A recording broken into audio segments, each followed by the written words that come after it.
सवाल ये पूछा गया है कि क्या बीवी से कोई शख्स मुश्तज़नी करवा सकता है? मस्टरबेशन औरत से करवाना ये जायज़ है, ये नाजायज़ है, इसका शरअन हुक्म क्या है? तो जवाबन अर्ज़ ये कि आम अहवाल में अपनी अहलिया से, अपनी बेगम से मुश्तज़नी करवाना ये मकरूह तंज़ीह है।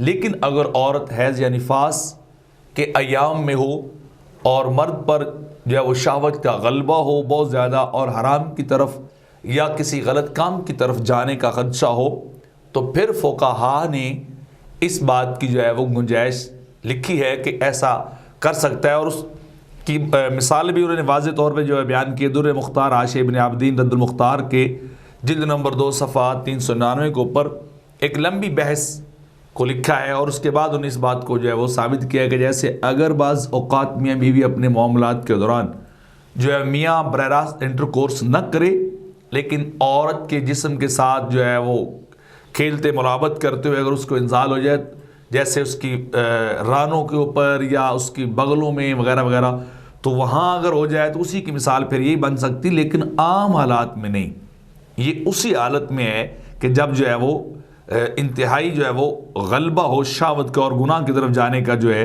वो ख़तरा और डर हो। और जौहरा के अंदर भी ये बात लिखी गई है कि वलो अमकना इमरातु अमतु मिनल अब्थि बिज़क्रि फंज़ला कारिहा वला शय अलैहि, अगर उसकी अहलिया उसकी लौंडी हो तो अगर उनके साथ मुलाबत करते हुए जो है उसको इंजाल हो जाए तो उसके ऊपर कोई चीज़ नहीं है। और फिर नीचे वजाहत भी की कि इसके ऊपर किसी किस्म की हद और ताज़ीर भी नहीं है कि इंसान को कोई हद वगैरह लग जाए, उसने गलत किया है। हाँ, अगर वो बग़ैर एहतियाज के कर रहा है तो फिर मकरूह तरीमी और गुनाहगार होगा, वरना वो गुनाहगार नहीं होगा।